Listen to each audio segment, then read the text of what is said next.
get the list for you? Yeah. Oh, yeah. That's what I need, the list. Thanks. Thank you. Who's still on the hall? Fun to move around, but 2002, we had a 26% levy. We got up to 63, and we're still below that. I told him, I said, if the crowd starts chanting, we want to talk. I said, you have to come. I'm trying not to confuse myself with the details. Hope that's done. I Yeah. can't. Those details. Jeez. Too many details.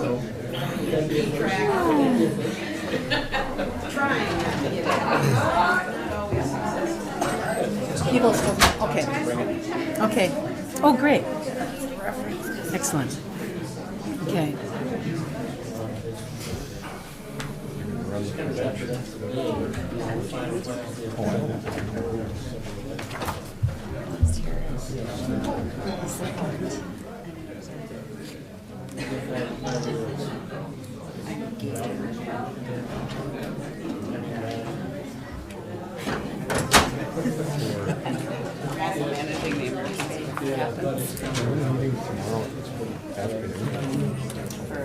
Yeah, emergency operations.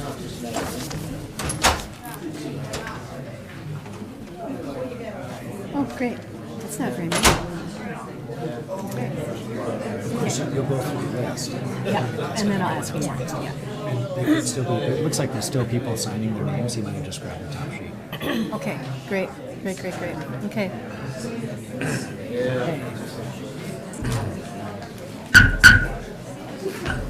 Welcome, everyone, and please take a seat, and we will get started. I know there are still some people coming in who are signing up. I want to assure you that even if you haven't signed up to speak, you will have an opportunity. Well, that's excellent. I'll start again. Welcome, everyone. Happy that you're all here. The intention of this meeting is to hear from you. From the citizens, from the taxpayers, to be heard by the Cook County Board of Commissioners, who you have elected to represent you. That is the purpose of this meeting.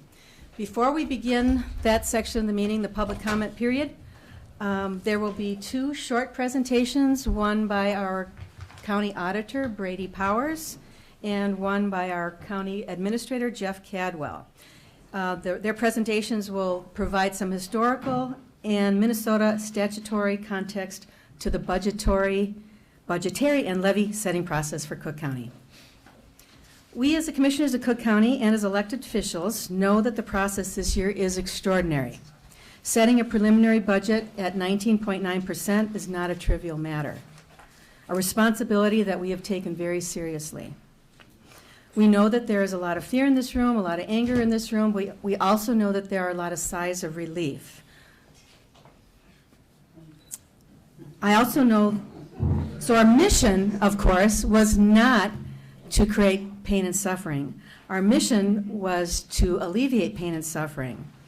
So we had hoped and do hope that by planning more carefully that the budgets and levies in the future will actually cost the taxpayers less. We feel that planning to balance the budget this year is an essential step in going forward, especially being the fiscally responsible representatives that you elected. So at this time, I would like to introduce Brady Powers, County Auditor, who will go over the statute, the budget calendar, and will explain in greater detail the tax statement. Thank you, Brady. Hi. So this meeting is an invitation for citizen involvement in the 2018 county budgeting process and an opportunity for county officers to explain budgeted expenditures. This is under Minnesota Statute 275.065, which requires the county to hold a public meeting to discuss the proposed county budget and levy. As background for the discussion, it's important to note that the county is the agent for collection of all property taxes in Cook County. The county collects the property taxes for the schools, the city of Grand Marais, the towns, the hospital, the EDA, and the state of Minnesota. Since 2002, the county has collected and remitted to the state a property tax imposed on seasonal and commercial properties. So with all of those, almost 50% of all property taxes collected in the county are for the taxing entities other than Cook County. And those are on your statement, on your notice, and on your property tax statement. You see a breakout. While there should be discussion about the level of various services to be provided, it's clear that we need government to provide services. Each level of government, federal, state, and local, tends to focus on different sets of services. Local governments generally provide the most visible services. County commissioners are ultimately responsible for the county property tax levy, but local control is constrained by state and federal laws and rules that mandate certain services and how you perform them. There are advantages and disadvantages to property taxes as compared to other forms of taxation. Some of the disadvantages, some are well known. State and federal laws mandate but do not fully fund certain services that are paid by local property taxes. Property taxes are regressive. That is, they're not directly related to the ability to pay, such as income tax. Changes may be difficult to predict. Property values or classifications may change due to market conditions or new laws. The system is extremely complex, hard to explain.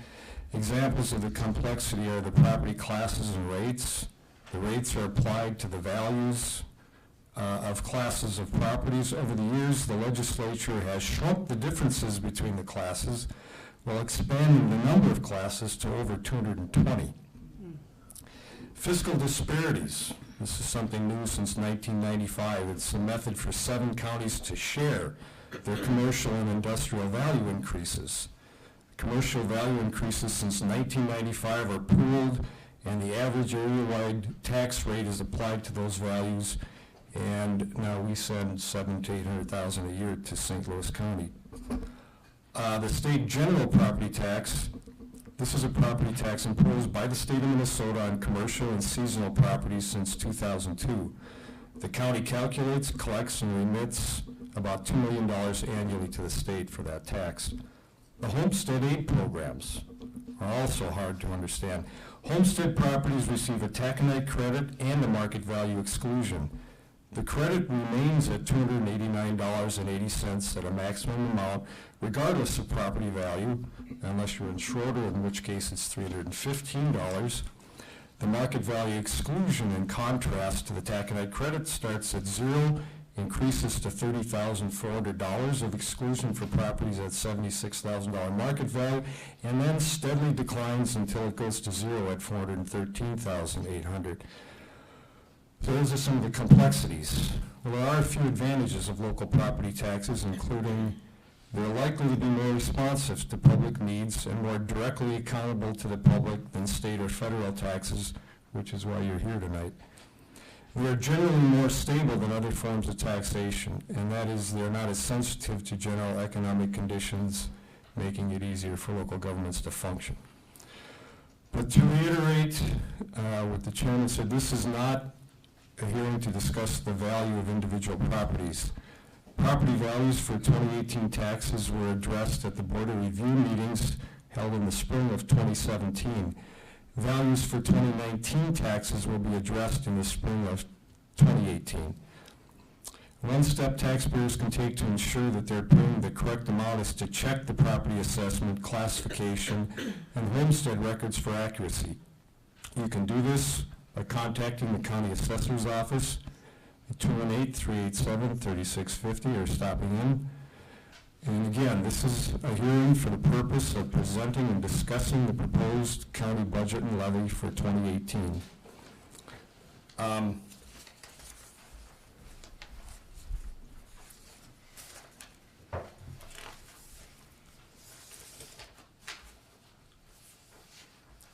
Just to briefly go over our budget calendar, the county starts in June of each year, discussing preliminary budget goals and directives, distribute budget materials to department heads. We discuss, the administrator and auditor discuss the goals and directives with the departments, and then starting the presentation to the county board, and after various meetings, some of them public. This year we had several public meetings. We had town hall meetings, Gunflint Trail, Birch Grove, Hovland in late August and early September. And then by September 30th, we have to approve the proposed budget and levy And that's what you saw in your notices. This is where we were at the end of September. We've discussed many other potential changes since then, but this is the only part that's been actually voted on and approved by the commissioners. After that, we mail the notices to all taxpayers. We have this required public meeting tonight, and we have to set our budget and levy before the end of December.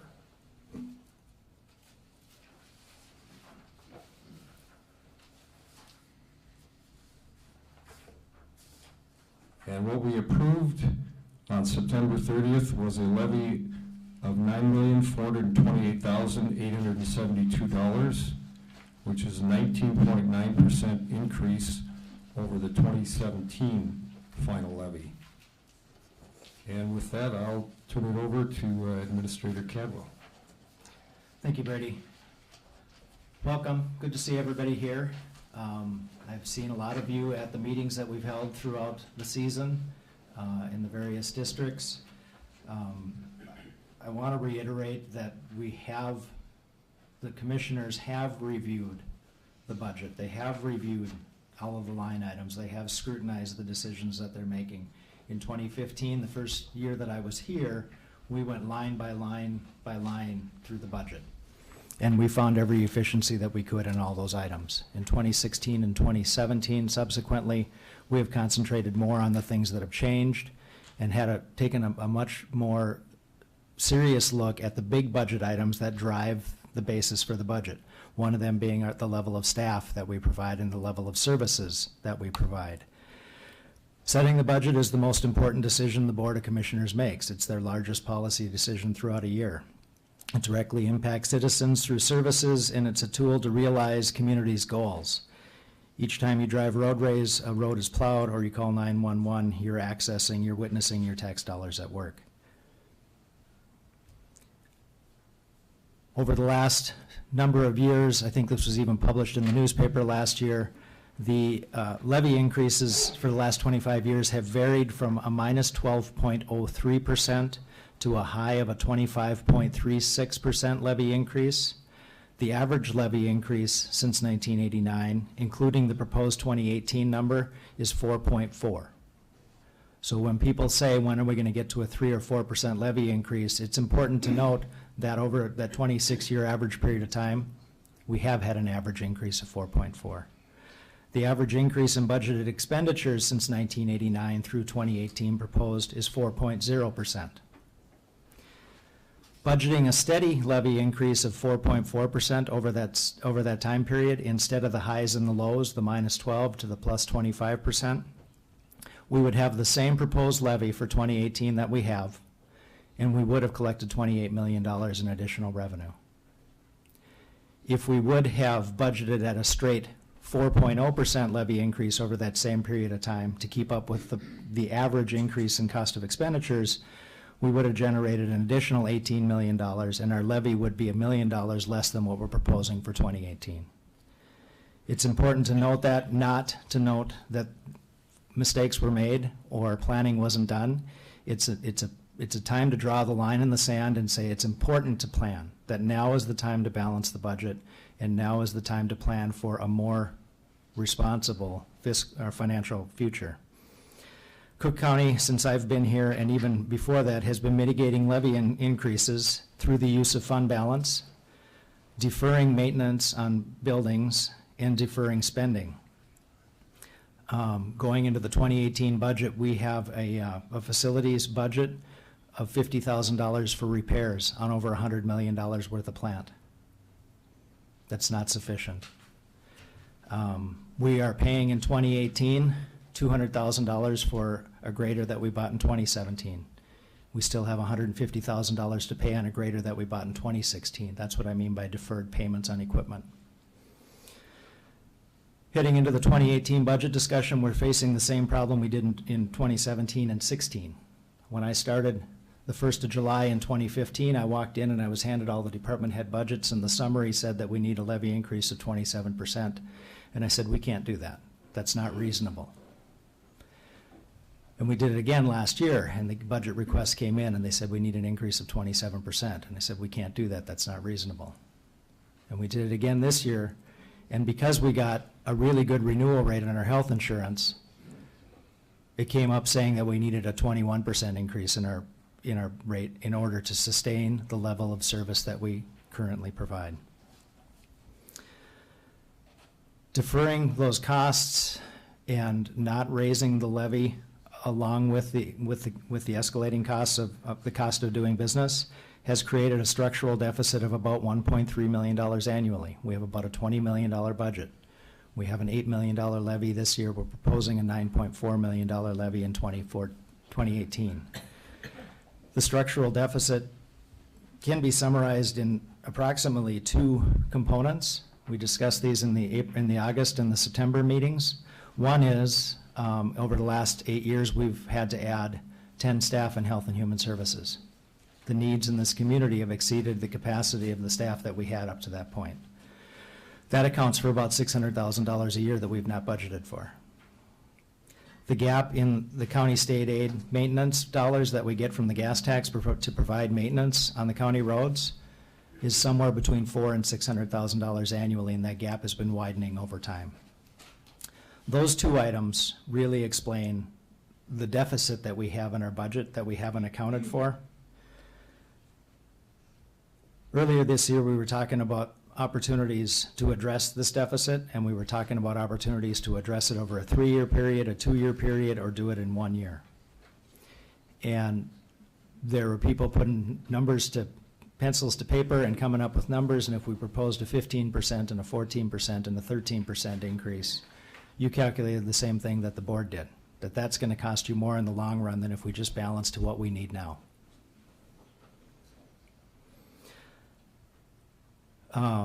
So our goals are to address the structural deficit in the budget, to leverage the funds that do not rely on the levy, including the newly authorized transportation sales tax, and to have a long-term financial plan that accounts for asset renewal and our infrastructure maintenance. We are going to be doing a study of the jail facilities and taking a look at some other facility improvements that we need. And we've contracted to do a financial management plan that shows us that's going to cost over a period of time, how we account for that, and how we do it with as little impact to levy as possible.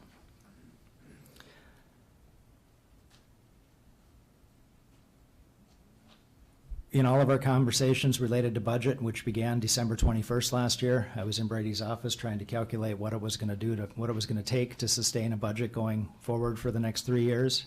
And through bringing our budget committee together starting in March of this year, we've been talking about, are we going to balance? You can fix a structural deficit in a budget by one of two ways.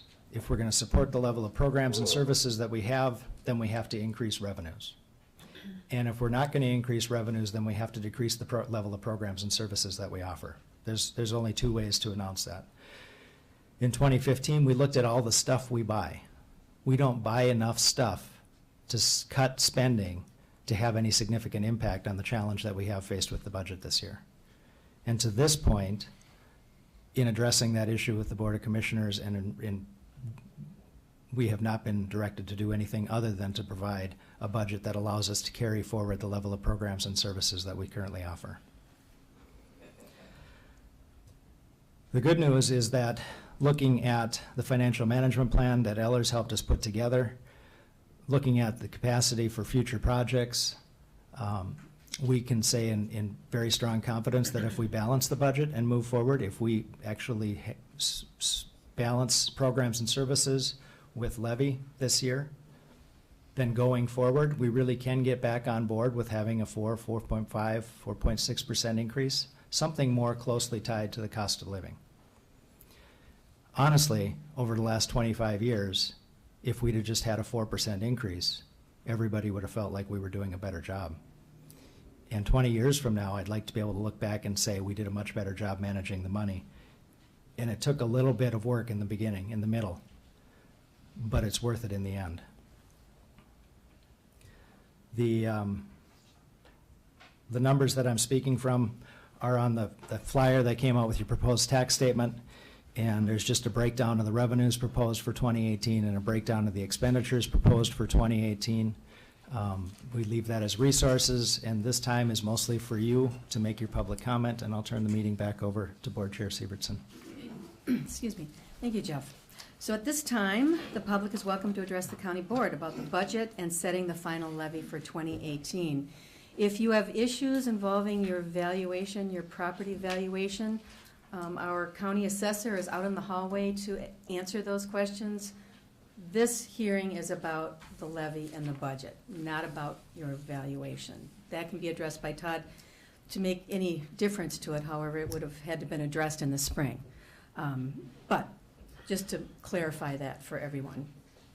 So members of the public may speak respectfully for up to 3 minutes. All members who wish to speak on this subject respectfully will be heard.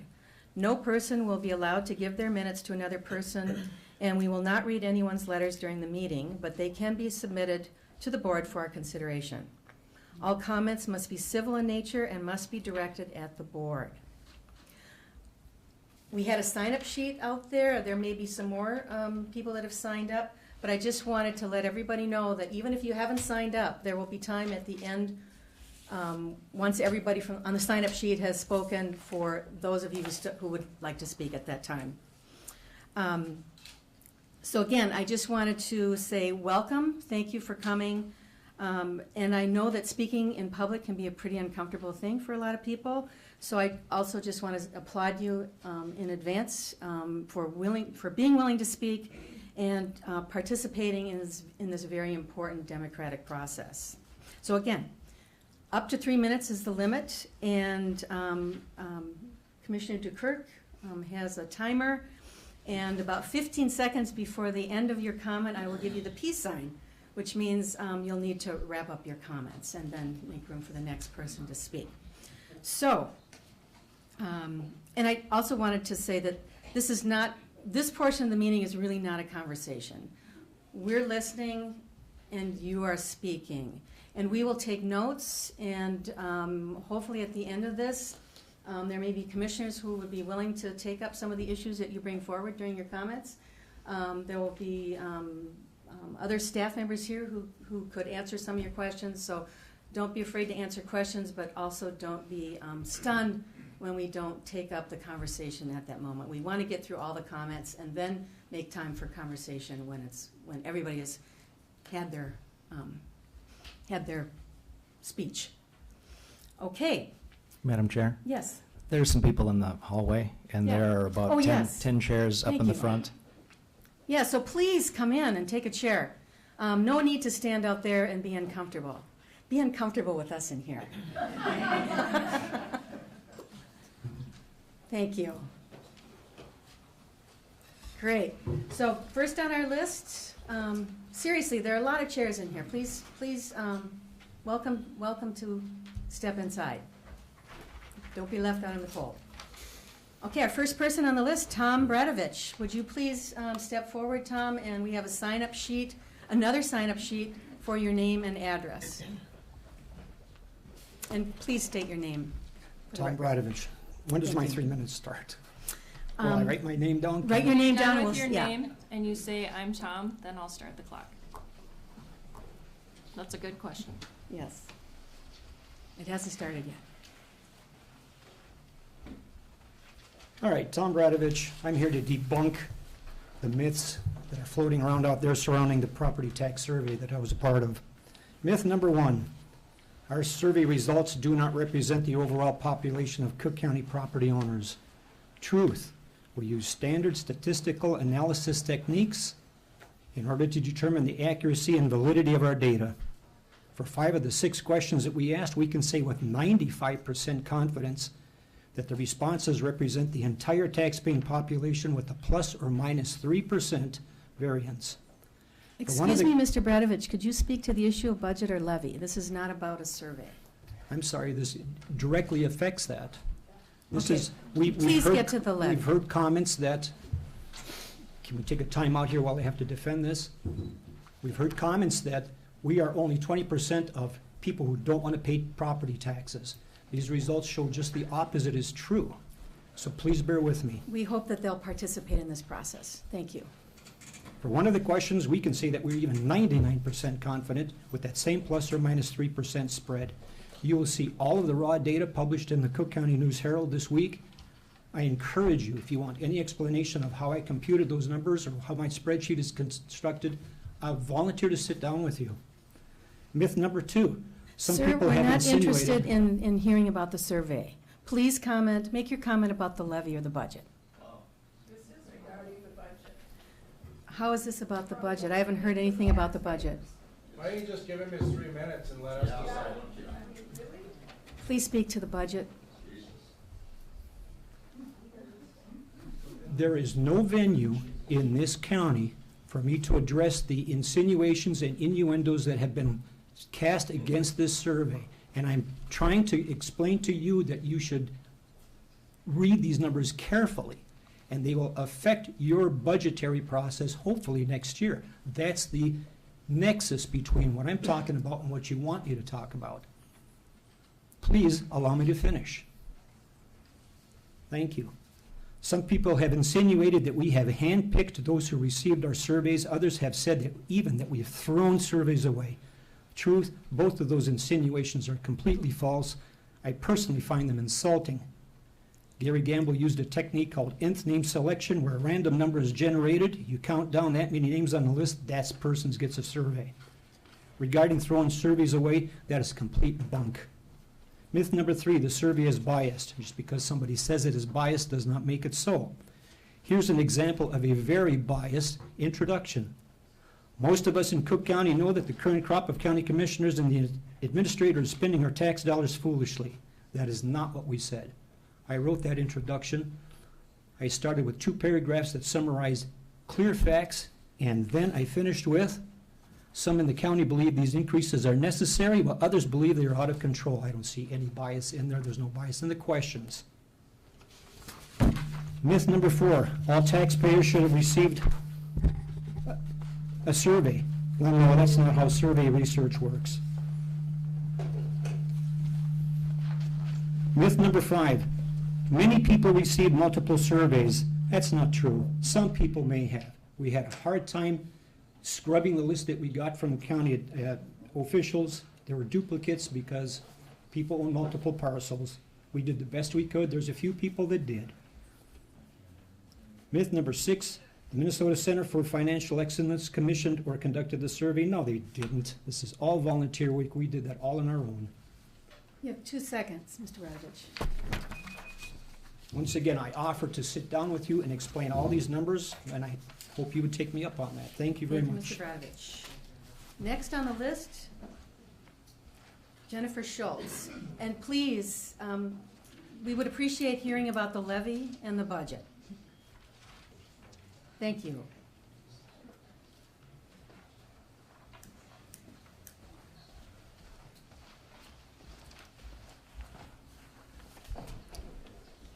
My name is Jennifer Scholes, and I have been a full-time resident of Cook County for almost 30 years. I did receive multiple copies of the survey. I just wanted to say that. And I encourage you to disregard that information in the survey. What I did want to say is that I live on a small disability check, and my taxes doubled in the last 4 years, doubled, which now makes out more than 1 month of my annual income that I am paying in taxes. And I do want to say thank you for your service to Cook County, and I think you have a difficult job to do, and I think that you're doing the best you can for our community, and I support your use of my tax dollars to help our neighbors. I believe in that, but I can't sustain the kind of increases that are happening. I can't afford to repair or do any work on my building. I'm just barely getting by. So I'd like you to be aware that people on fixed income cannot sustain this kind of increase. Thank you. Thank you, Jennifer.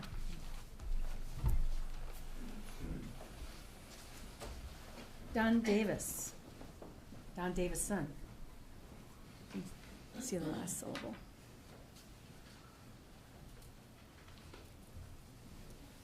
sign-up sheet here. It's right here.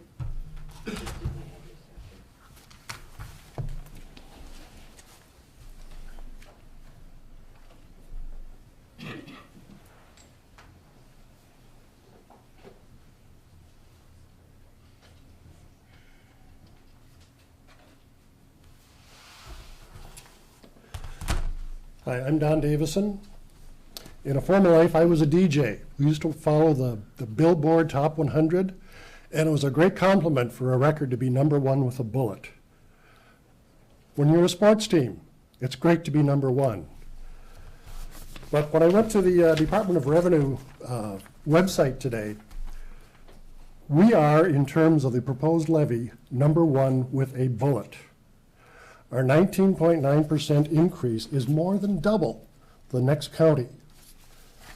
Here's what's typical. Aitkin, 4.8, Anoka, 3.9. Some counties have no increase, 0%. I think this shows that your process for developing a budget was flawed. It seems to me that you just took what you had and asked what else we could add to it, and that's not the way budgets should work. I want to leave this here as part of the record because I think it should be known to the county board that your levy is more than double the #2. And there are counties that are getting by with negative numbers and a lot of them with 0, 1, and 2%. 19.9% is unfair, and it is not a compliment to be #1 with a bullet in this regard. Thank you. Thank you, Don.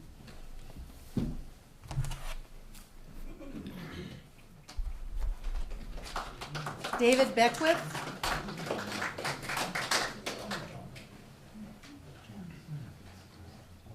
Okay. I would ask that there be no clapping or cheering or booing, that we would be even emotionally. Thank you.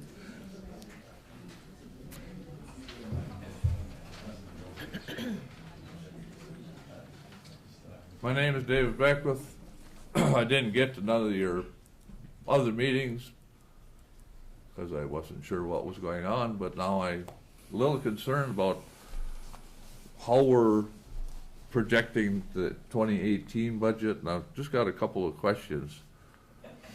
Does it help to have many county roads or less county roads? Do we get more tax dollars for them or without them? Because there are, as you drive around Cook County, you see a lot of our county roads that were put in place through older county commissioners in their districts. And now a lot of them are private driveways, and we continue to maintain them, plow them, grade them, et cetera, et cetera. I don't know if that brings us more dollars or less dollars, or if we're using it wisely. Another thing is, in my eyes, is our police force that's on duty 24 hours a day. They get to take their vehicles home on our gas. Is that good, bad, or ugly? I know it's a policy, it's always been a policy, but is that something that we can possibly look at changing to decrease our costs for gasoline, since we're on the end of the tip of the arrowhead, we're on the end of the road? And I see the other day we got a new county road on 8th Avenue West. I live on a state aid road, on Broadway, and I was told by somebody, and I can't remember who it was, that 8th Avenue was now a state aid road. And there's a brand new sign, County Road 19. Everybody was doing their jobs, maintaining it and stuff like that all along, but that's where I'm wondering where the grant aids or et cetera, or something. Maybe we can reduce some money by either eliminating some of our private roads that go to private residences that has the county road sign on them. That's all I can think of right now. So thank you for working at it, but I think you gotta work a lot harder. And I know it's a son of a bitch, but you gotta work hard. Thank you, David.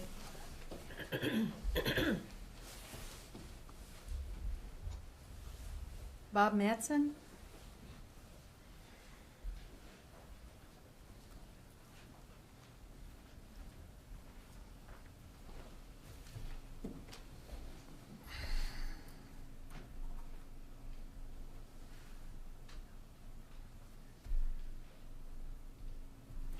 My name is Robert Mattson.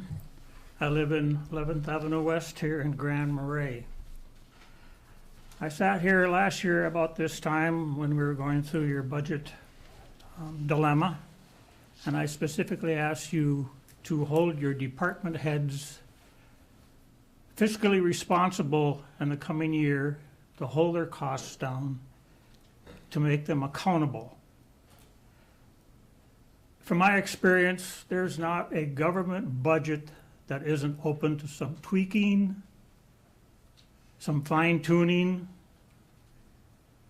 and taxpayer accountability. But as I look at your proposed budget, I see a $480,000 increase in expenses, a highway department that appears to be out of control, and this doesn't seem right. But I'm not going to hit here and talk figures and percentages and numbers. When I look at this whole overall picture, I want to let you know an overall impression I have of this, and that is your lack of empathy for the taxpayer, a lack of concern how a young couple or a household on a fixed income is going to bear this additional burden.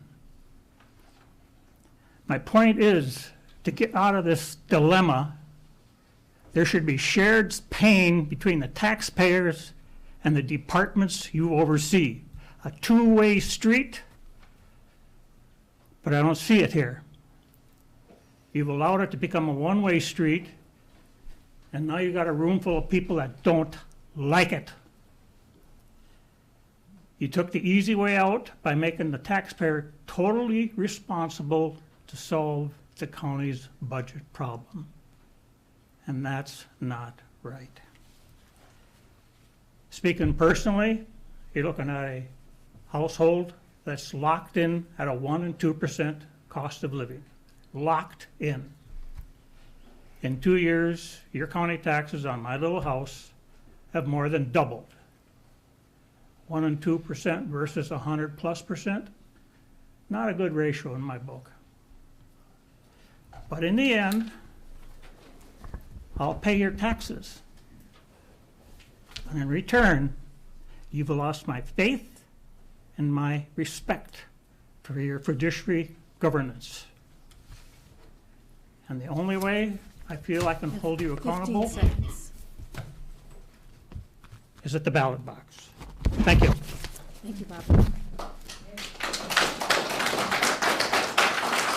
Please hold your clapping. Anna Hill. We will stop the public hearing if you don't adhere to those rules. Please stop your We'll vote you out of clapping. office if you do. We're the civil, you're the servant. Remember it. There will be order in this meeting, and this meeting will adjourn. I was very orderly. There will be no clapping, there will be no booing, there will be no commenting on other people. We're going to respect every... Maybe we won't pay our taxes either. That's fine, you don't have to, but you will respect this process, and you will give everybody the ability and the respect to speak for their 3 minutes, the same as we're giving all of you the time to speak your 3 minutes. People can speak their 3 minutes without hearing applause or cackling. And if you can't follow those rules, then I will ask that this public meeting come to close. I may not have the authority to do that, but I will ask for it. Well, I will. Thank you. Thank you. Anna Hill.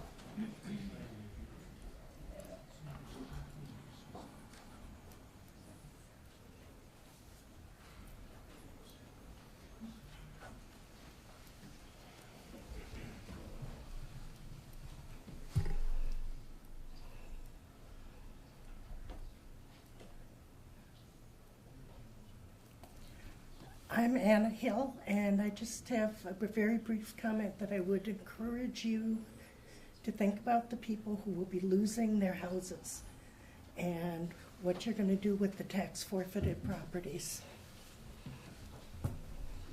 Thank you, Anna. Barb Heidemann.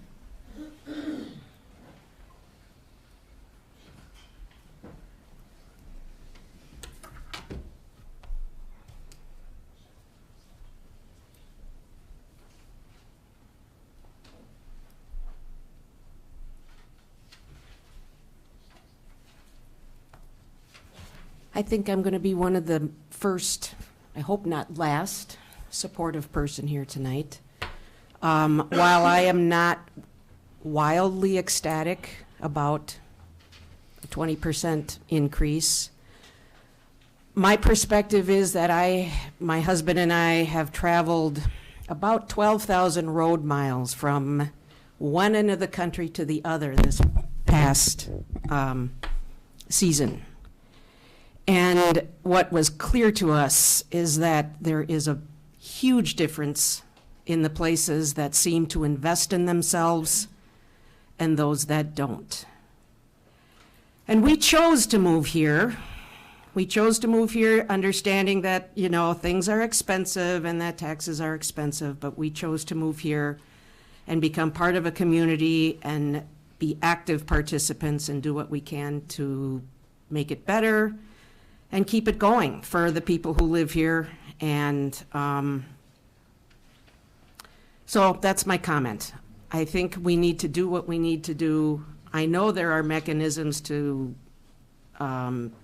soften the blow to individuals who are in a particularly tight position, but I care about this place and I don't want to see us. I can quibble with numbers around the edge, but in the end, it doesn't really make a hill of beans difference in how things turn out. We went through this last year, and we're in the same place we are this year. So thank you for your service. Great. Thank you, Barb. Joyce Huskery. Or Huskery. I would like to just make a comment for future. You know, setting a meeting on the Monday after a Thanksgiving holiday is not a good thing. People are traveling. So when you're looking at that next year, I hope that you'll take that into consideration. I think there are people that are not here tonight because of that. Anyway, sign my name.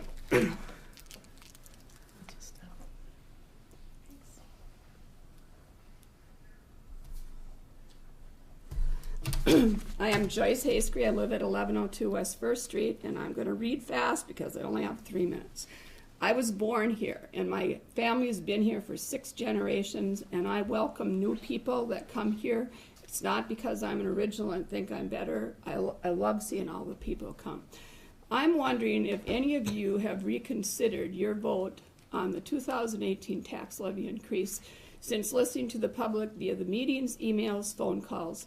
All 5 of you, I feel, are my commissioner, and you have an obligation and a duty to each and every taxpayer in this county to reduce this proposed levy and budget. You need to vote in a manner that represents the entire county population. You can't have an agenda for special interest groups, friends, businesses, associates. You need to represent that little person. The young couple, like Bob was saying, the elderly living on fixed income. There should be no conflicts of interest whatsoever, and I'm seeing some of that among our county city leaders. We are looking at taxation without real representation. When you say we need to remain steadfast in our position, that tells me we are not being listened to, and you have no intention of changing anything. I was pretty shocked to hear Mr. Cadwell say at the public meeting that the commissioners gave him no directive to cut costs. Since when aren't the commissioners ultimately responsible to their citizens to cut where needed, especially looking at this large levy increase? You should have given a directive to Mr. Cadwell and the department heads to put a pencil to paper and see where they could cut. And did you ever ask Mr. Powers what his professional thoughts were on this. I never hear that. Healthcare, talked about this last year. You cannot expect the taxpayers to pay for a Cadillac health plan for county employees. We all know that right now they're paying $50 a month or $75 family with deductibles of $1,800 and $3,700, which I believe are the same as the out-of-pockets. Most people in this county are paying high premiums, deductibles, and out-of-pockets, and they should not have to subsidize a Cadillac plan. You need to negotiate these insurance benefits, and I don't know if they were negotiated or not. Last year, you gave $1,200 back to the department heads on their VIBA, so that totaled $2,400. You want affordable housing? 15 How will seconds, that Joyce. happen? It's 3 minutes? You still have some seconds. Oh. Yeah. Landlords will be raising their rents each month to pass on additional debt. How are these people going to pay for their rent? It's a vicious cycle. And why should people have to lower their lifestyle and standard of living to the burden of high taxes? Thank you, Joyce. I have more, so I guess I'll have to come to the meeting tomorrow. You're welcome. Public comment. Clapping is not allowed. We will end the meeting. Yes, I will. One more clap. Diane Hagan.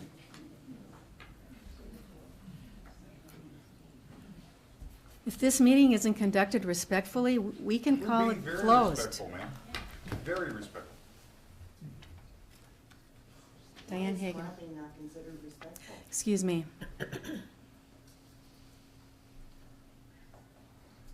Hi, my name is Diane Hagan, and I'm here because I believe that we need to do something about our taxes. My ancestors have been among the first people that have settled here, and my family has lived here. I just don't understand. We are on a fixed income, and I just don't know what we're going to do. When we can't pay our taxes, what happens to us? Where do we go? It just is getting out of hand. We just need some help. Everybody's got to get together and work, and I don't know. Like I said, I'm not a public speaker. This is scary, but I think our spending, pictometry things and things like that. I believe in repair, but I don't believe we have to keep building and building and building things.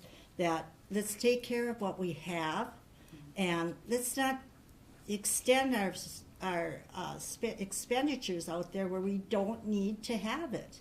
I mean, community centers, adding on. What about our the child care at the Y? I mean, why are we paying for people to have their child care when we had to take care of our own problems with our child care?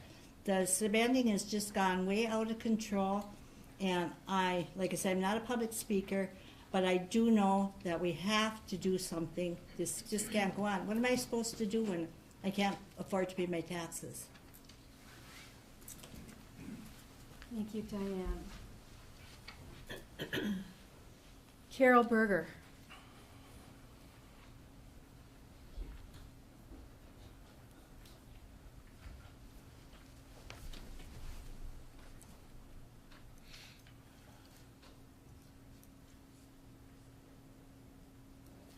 Some months back, my husband and I were asking ourselves a simple question. Is it just us?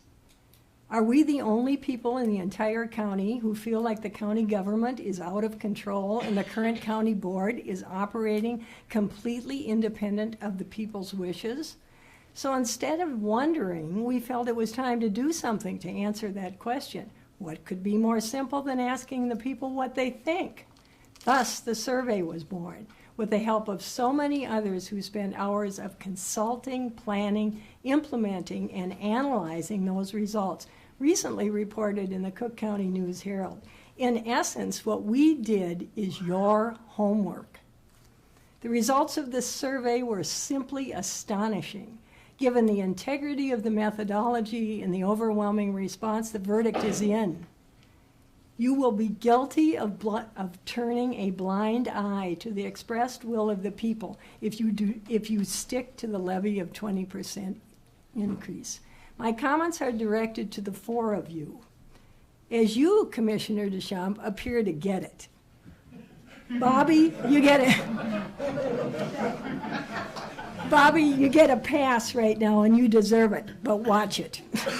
For the rest of you, it's time to reverse course. Unfortunately, you have painted yourselves into a corner for reasons that I find murky at best, and at the very least, disturbing. It would be more accurate to say that you have allowed yourselves to be painted into a corner.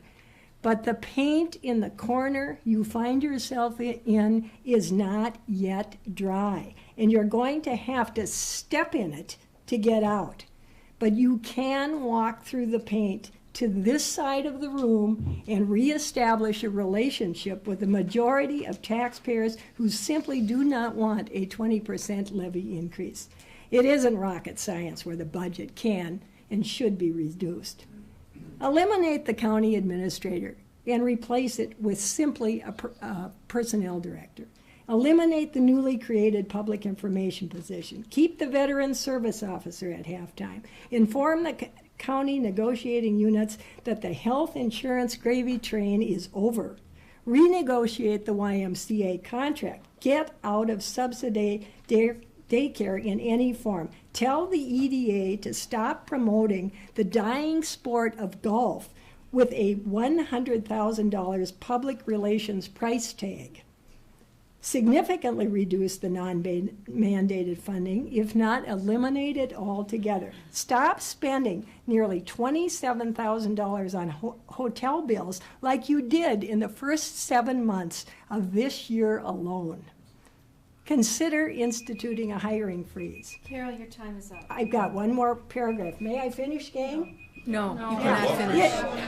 Carol, you cannot finish. It is easy to admit you are Carol, out of you sync are with the finished. overwhelming majority. This is going to take courage White-Speck, you're and next. most of all, humility. And those are the hallmarks of good leadership. I asked you to go home tonight Shall and we take a adjourn look the in the meeting? mirror and ask yourself, what am I doing and why? You have the capability, as every human being does, of simply admitting, I've got it wrong and it's time to pivot.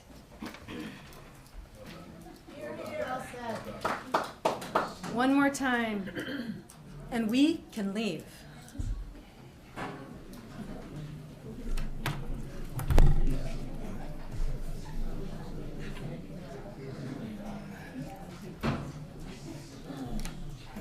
Lloyd Speck, Grand Marais, Minnesota. I was here last year at the last Truth and Taxation meeting too, which I haven't missed hardly any in many, many years. And it's quite clear to me that this board administration are not listening to the public except for a few special interest groups. And I truly believe, we hired an administrator to have county government run more smoothly and more cheaply and not to have waste. And I would like to know, personally, where any county board member or the administrator, I asked this question last year, has saved the taxpayers of Cook County $1. The thing is, I know I was at the meeting last Tuesday and I brought it up, and Mr. Cadwell made the comment later, we did start working on the budget right away. But it's easy, like Ms. Severson had said, the budget process very easy this year. Yeah, it is very easy if you say yes to everything and just want to keep raising taxes. Well, the whole thing is, it's like some of the other people have said, there's so many people on fixed incomes, and it's really going to be a burden on them. And then with Mr. Cadwell, his budget in 2017 was $300,000. Well, if he was so concerned about this budget this year, why did he's got it proposed to go up $47,000, up to $347,000, if that's correct. If I'm saying I got the wrong information, speak up, Jeff. Well, basically, just to have the administrator, it costs 5% of the levy right now. And I remember years ago when Sue Hakes was a county commissioner, she said, man, we county commissioners, I'll surely go for, cutting our wages 20%. It might have been 25 if we hired an administrator to take some of the burden off. So basically, like I said, to have a administrator right now, if he gets his way with his increase, that's another 5%, you know, that goes on to the levy for this year. And another thing is the EDA. The EDA has received $3,244,690 in taxpayers' money just in their levies.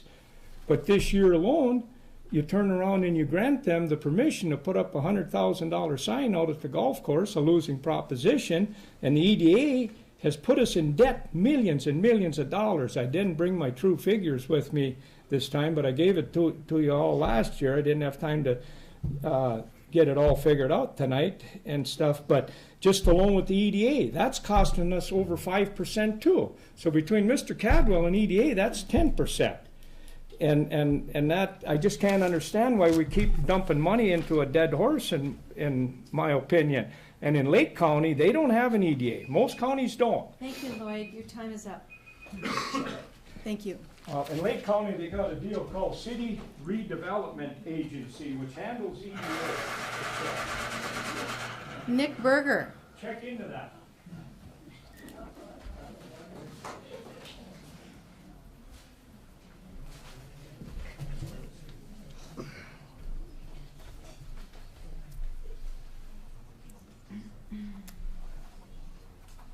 My name is Nick Berger.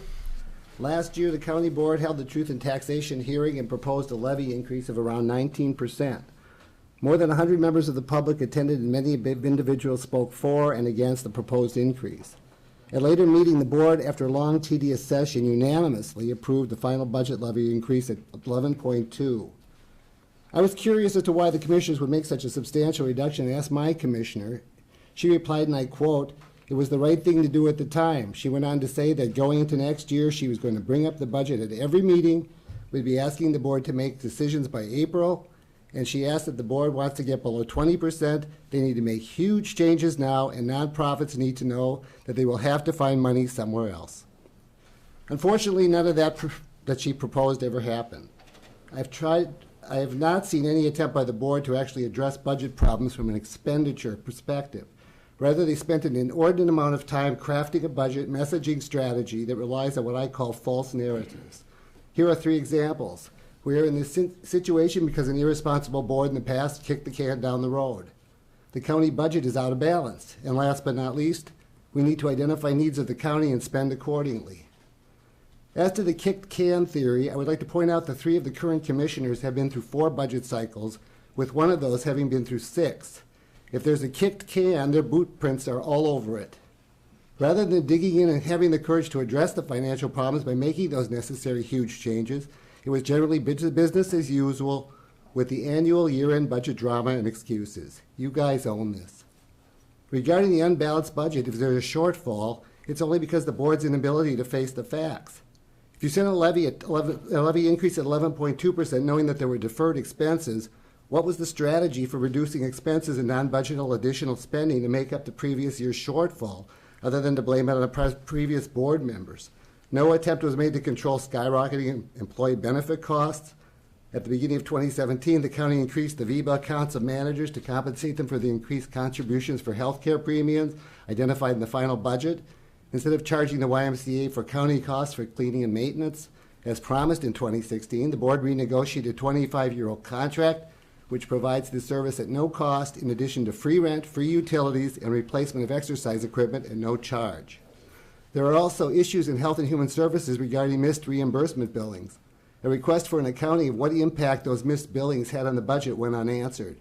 The county continues to resist analyzing how to streamline expenses and deliver services in a most cost-effective manner. Again, more excuses. Finally, as to identifying the county needs and spending accordingly, just who determines the needs? The board, the county employees, the administrator, special interest groups? The administrator just last week reminded the committee of the whole that people who speak at public hearings or public comment do not represent the needs of the county. Thank you. This Your time attitude is is up. disturbing. What the county needs is a competent, proactive Ben board Peters, you are up. and county administrator who doesn't arrogantly display contempt and respect toward Nick. those who pay his salary and benefits. Ben Peters, please.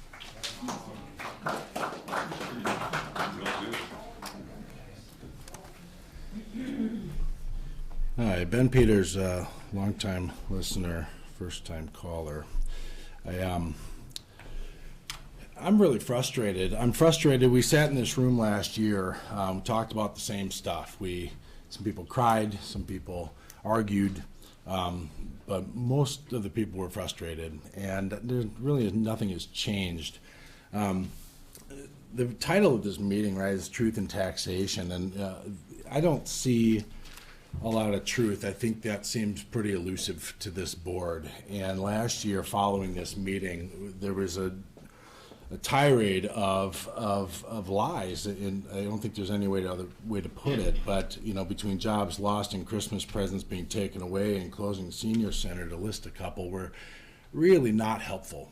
And I think they're as unhelpful as kind of what Codwell was talking about, averaging the levy increase, and I'll get to that in a second. But so the truth really is either you don't listen because we were here last year and we're talking about the same stuff, or you don't care, or you lack the courage and skill to make the necessary cuts. But unfortunately, like, the impacts of the negligence of the board are going to far outlast your tenures. You're crippling the community for years and years and years. The Ellers budget, I think, is flawed, and I'm not an expert in that, and they are, but I think it's flawed because the numbers that you guys put into it were just blunt markers. They weren't representative of any real project. They were just large multi-million-dollar best guesses. And you can't pass a budget if it's not real. So my suggestion is you start cutting with the lowest hanging fruit, and that really is Jeff Codwell and his team. There hasn't been a lot of production out of there. I think we can get back to doing what you used to do, which is your jobs. And the argument about 20-year averaging the levy just doesn't hold water.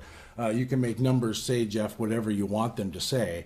What if you did a 2-year average, okay, starting this year? What if you did a 5-year average, okay? Or how about we start the clock last year and do a 5-year? You're going to find a different result with the same input, same numbers. So your argument sucks. But so that's my suggestion. He said his bags were packed, his tank's full of gas. I think you guys should find out if that's true.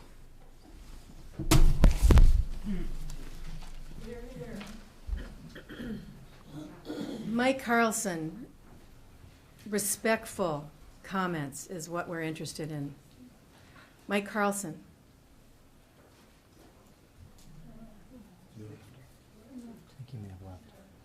A lot of respectful people are leaving. Stacy Hawkins.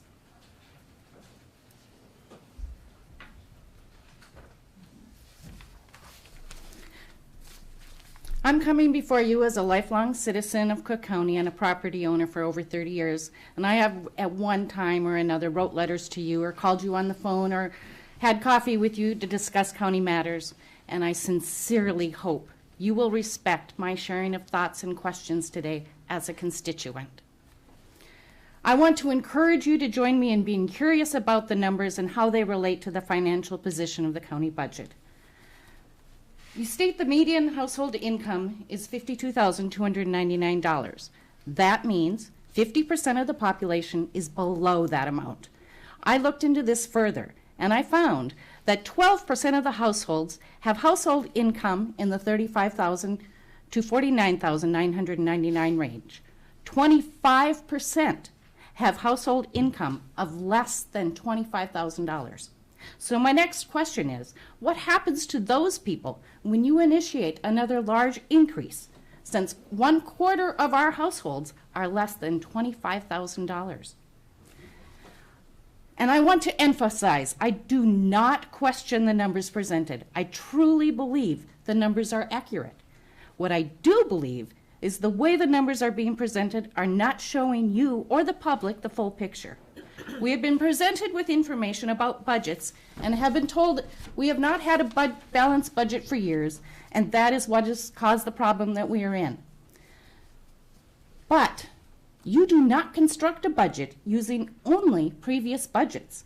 A budget is a guess, hopefully a good guess, on good information. But if you never look back and see how well you guessed, future budgets mean nothing. Over the weekend, I did an 8-page spreadsheet with the information that's publicly available on the website. I focused primarily on the general fund. And since you budget expenses high and revenues low, I wondered what the percentage difference was from reality to budget. And there are some obvious warning flags that came up. I encourage you to investigate those areas. Are there previous grants that were used to offset expenses that we are no longer receiving but still providing the service? Why have the revenues projected for some departments been reduced 63% or another one 256%? Why did the expenses for one department increase 100% in 2015 and another 229% the next year? What expenses of this increase are new expenses, not previously budgeted? The Soil and Water Grant for 2018. The expenses for this grant are in the budget, but the grant revenues are not presented on the department line. And I worry the way this is presented that next year we would just absorb those grant expenses because we budgeted for them without showing the revenue. Other departmental grants have shown up on the department line budget. Why wouldn't they all? Thank you, Stacy. Your time is up. I have Your more time is up. points. I'd be happy to have coffee with you. Bob Pratt.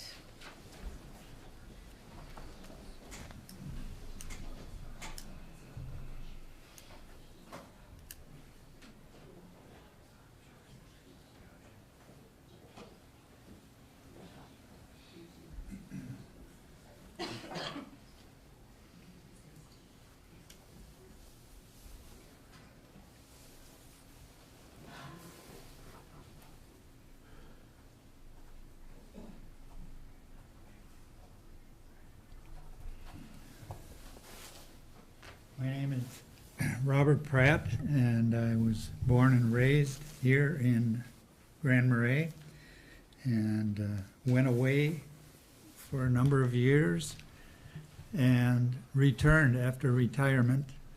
And, you know, when I left, it was so different. I mean, it was, things seemed to, there were squabbles and so forth, but the expenditures were within the means of the taxpayers. And I think that the people, I guess what bothers me is fairness. And I'm not saying anybody isn't fair, but boy, it's a mess. All the conflict between, say, you guys and us, and I'm not here to fight, but you know, the people that have spoken have been here, one said 6 generations. They have a pretty good grasp of what it's like to make a living in this county. And I'm not sure that it's being honored. You know, it's easy to come in here, I guess. You could choose to live here. A lot of people didn't have a choice. They were born and raised here. They didn't have ways of getting out of here and doing something. I was lucky, and because I think a guy in the 10th grade education talked me into going to college. And he had been here generation after generation. He's now deceased. If it hadn't been for him, maybe I'd be on much worse off than I am. But listening to the people that have talked here, there's a big disparity between who can afford to drive 12,000 miles and come back and those that have no darn money at all to even go across the county line, hardly. You know, and then they're all being taxed. And I guess, you know, and I pay mine, I'm not grumpy about that. So that's my one thing. The other thing is, I think communication can be improved. I'm not just sure how. But, you know, when I live out in Bobby's district there, and when I heard $800,000 for a garage, you know, it was like sticking my hand into a light socket, for crying out loud. It was, you know, whoa. But there is a woman that works here for the county. I can't remember what her name is now, but I called her sorely. Anyway, she was wonderful. She broke things down, and you know. Thank you, Bob. Your time is up. Okay. Thank So you. I guess what I'm saying, and I'll get up and walk away, but if somehow these facts that she provided me, or if I knew or we knew who to go to, would maybe bring Thank you. people together. Yeah. Okay, are there those who would like to speak who haven't spoken? Thank you, Brad.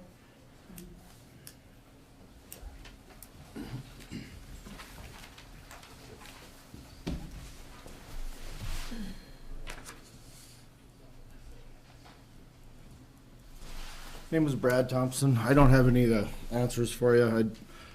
Since I'm not allowed to clap, the only way I feel that you guys hear and see my feelings, my attitude toward this, is to come up and tell you that I support Lloyd and Bob and Stacy. The clapping, to me, I think you shouldn't take it as disrespect. You should take it as strong comments. These people, many of them, like myself, hate speaking in public. This stinks. I don't like it at all. And many of these people are not getting up here for the same reason. Do what you can with the budget. I think it needs to go down. That's all I got to say. Okay. Thank you, Brad. Anyone else? Steve?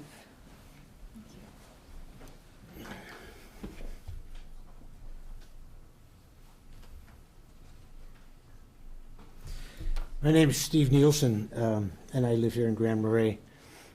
First thing I want to say is thank you for taking the time to do this. I know it can't be easy for you, like it's not easy for all these folks. Second thing I want to say is, like everybody else, I got my estimated tax statement the other day. It's fair to say I wasn't excited to see it, but it's also fair to say that I think I understand it. I appreciate the information that came along with it that helps understand where the money's going. And it would be easy, not easy, but it'd be tempting to try and talk about the specifics of the budget and all that sort of thing, but I don't think this is the place for that. I think this is the place for me to say that I think I speak for the majority of people in this county in saying thank you to you for taking the risk you take to make the tough decisions, for serving the public, because I know that what you care about is making this a better place for all of us, regardless of our opinion. And so, from me, it's not about the budget so much today. It's about saying thank you for taking the risk to do this, for taking the risk to be a public servant, because I know all of you care most and foremost about making this a better place. So thank you. Thank you, Steve.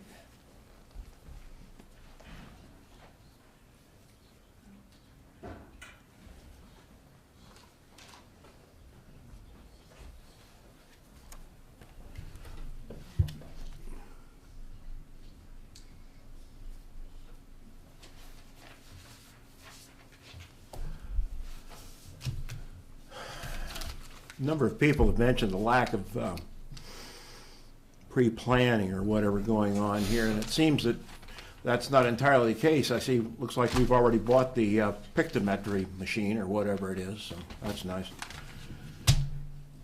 My name is Nevin Holmberg. I live in Hovland.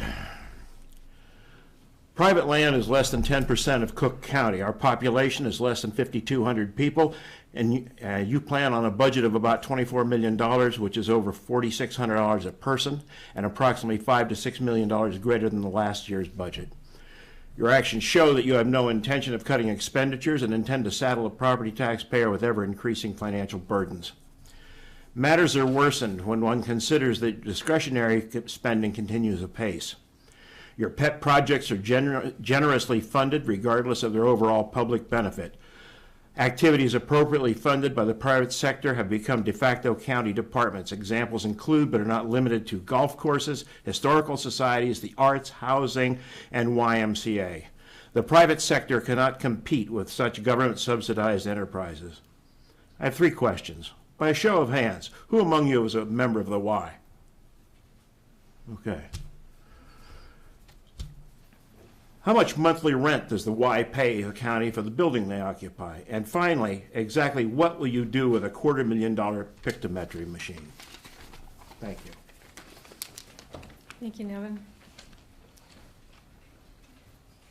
Who else would like to speak?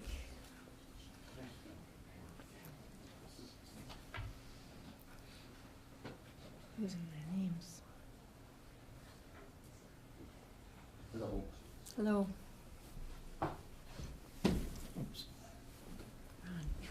I'm Ron Lund. I live in Grand Marais. Since this last gentleman brought up that machine, that's been on my mind. I'm a little bit hung up on that. What do you call that machine? It's a little thing, but I think it represents a broader tone of how you spend money. If I have this right, this is it's like the eye in the sky where you can come down and you can look at properties and get a look at it. I applied for a variance last year, and I told Bill Lane that I was 76 feet back. He said, no, you're actually 74 feet. And I said, how'd you know that? He said, on the Google. Could already do that for nothing. And what'd we pay for that? $250,000.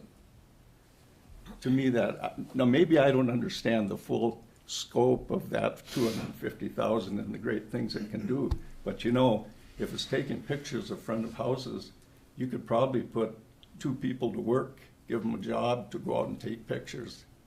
And anyway, the last thing I want to say, things like that, and I don't know because I haven't investigated it, and I think Bob Pratt was kind of hitting on this. If we had a way of communicating things like this and what they were for and what they really did, and things weren't sort of nebulous, you know, once you get into understanding the specifics of something, I think some of the mistrust goes away because then you can start to see what's going on. But when these things are just kind of thrown out there, you said it's not a machine according to the paper, it's a contract. So this is a $250,000 contract to look down something that, what I think, and maybe I'm wrong, I know I'm not wrong about Google being able to do that, but the extra benefits you get for that, is it worth $250,000? We'd like to know, or I would. So I think the communication, and that's what Bob Pratt was saying about the Holden garage. Once he talked to Mrs. Storley and got the information, he was less upset about it. So it would behoove you maybe to have some way of communicating what your kind of projects you're doing and the specifics of them, and it would help out. Thanks. Thank you, Ron. Who else would like to speak?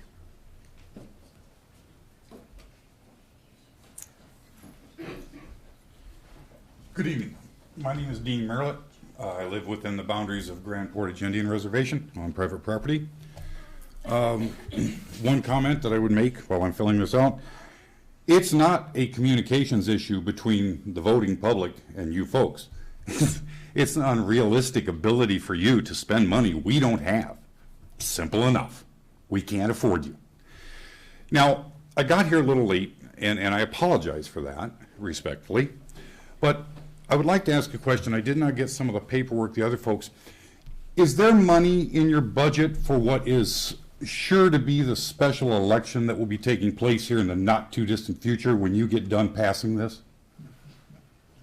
I'm just asking a question respectfully.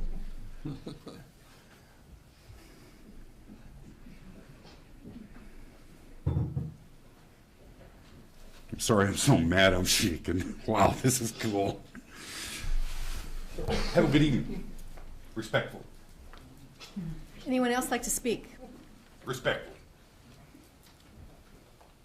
No one? Did you speak twice? No. I would turn the conversation then back to us for a conclusion. No one will be speaking twice. If there's somebody who hasn't spoken yet and they would like to speak, speak now. Okay, we're turning the conversation back to us. Are there any commissioner, is there any question that, or comment that one of you would like to address? Madam Chair? Yes. I would like to address the communication. And a phone call really helps. I get a phone call, what's this about, whatever, and I explain things.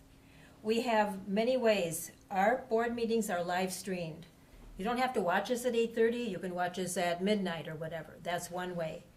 We go on the radio after our board meetings and we discuss what we have been talking about at the board meeting. I'm lucky because I have townships to go to. So I have 3 places that I can spread the word, ask questions, people can ask me questions.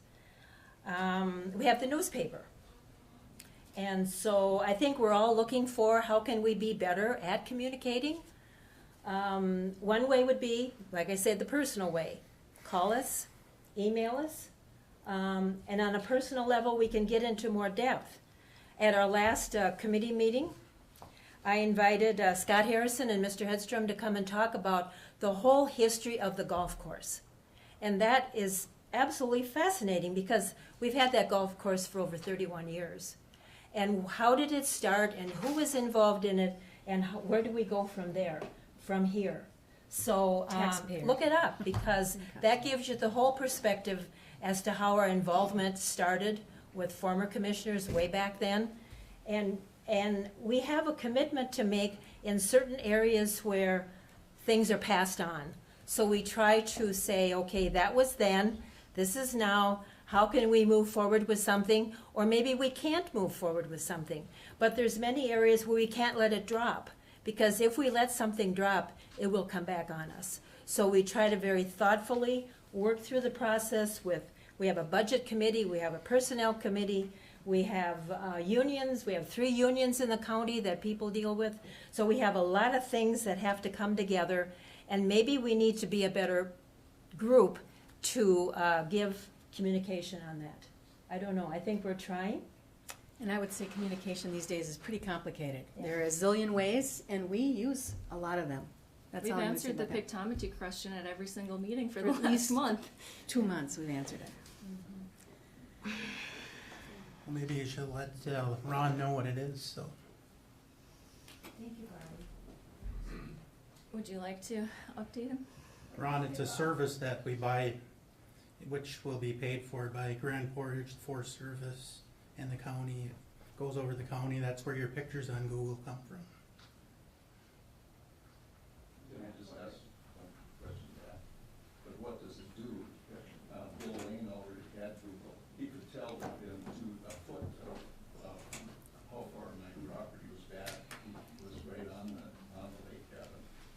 What are you gaining by this $250,000 that you can't already do off the computer? Well, our understanding is that Google gets that information from the flyover that we've paid for in the past. We did this 6 years ago.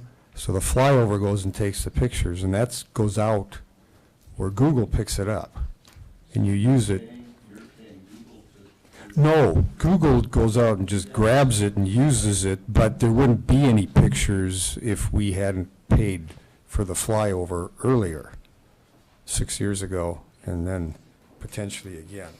So you're talking about it up to date kind of thing? Yeah, Google goes out and uses anybody else's information and then turns around and gives it to you in a different format, but it wouldn't be there if somebody didn't actually pay for the flyover, which.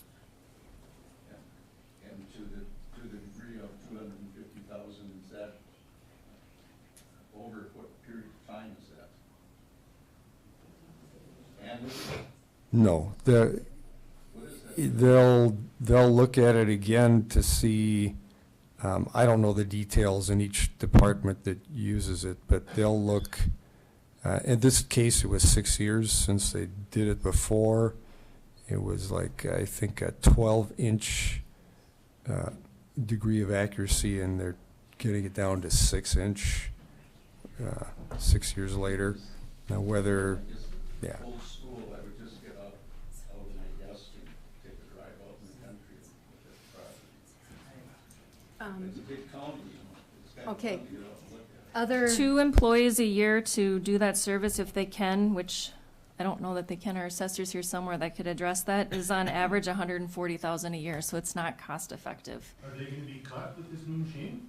It's not a it's machine. not a machine. It's not a Are they machine. gonna be cut with this new procedure? It- You still got the employees. Okay, I'm gonna let Jeff answer that question because he answers it extremely well, explains the service and so forth. And then that's gonna be the end of that question. The pictometry update is simply updating the database that we use and many other people use, including the agencies that Commissioner DeShaw mentioned. It makes it much more, we get competing interests. We heard somebody suggest that people shouldn't take their cars home because we should conserve gas, and then we hear somebody say they should take the cars out and go for a drive and take pictures. If you don't understand, that's a competing interest thing. It's a prioritization thing. Having an up-to-date database makes it possible for many of our staff to do their jobs effectively, for many people in the Forest Service to do their jobs effectively. As a matter of fact, as we've brought on more partners with this project this year, our cost has already come down to the point that it's going to be under $200,000 to do this. So numbers that are a snapshot from any given point in time are not necessarily accurate, and they evolve. But this information is necessary for many of our staff to do their work, for many of the people in the public to do their work, for emergency responders to be able to respond to situations, to know what it looks like before they actually get there. It's very important information. It doesn't replace, it allows our staff to be more efficient because we already have it in place. And we don't currently have staff doing this, so there isn't anyone to cut. Any other questions or comments or answers that the commissioners would like to respond to? Are there any more responses? As far as anything. As far as anything? I just like to say I did not vote for the 19.9% levy. I see things in this budget then that can be cut. I have tried to cut from different parts. And I haven't had enough to cut.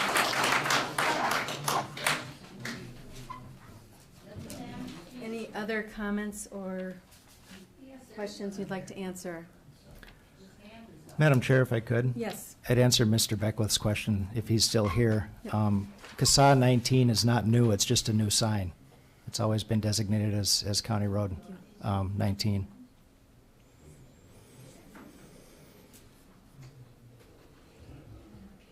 Okay, one question. Yes, ma'am, thank you. I would point out that I respectfully raised my hand. Sir, if I understand, and I may not understand completely, we have a Google snapshot that we paid for some years ago that gets us within a foot. So we're gonna drop 250,000 so we can now get within half a foot. So we're twice as good as we used to be, because we're down to 6 inches now. So for 6 inches, you're gonna spend $250,000 our money. Do I understand that, or did I miss something? There's been a significant amount of development in the county in 6 years, and that's the reason for doing the update. And we have many partners in the project. It's not just us. Grand Portage is partnering, the city of Grand Marais is partnering, the DNR is partnering, the Forest Service is partnering. This is a service that is needed by many people in this community. So our portion of the bill is not $250,000. It's a shared bill. Is it just a kind of a one-time cost then? Or is it recurring, or what is the? It'll Yes, need to it'll be be updated recurring. periodically. The last update was 6 years ago. So this should last maybe 6 years? 4 to 6 years, depending on how quickly things change.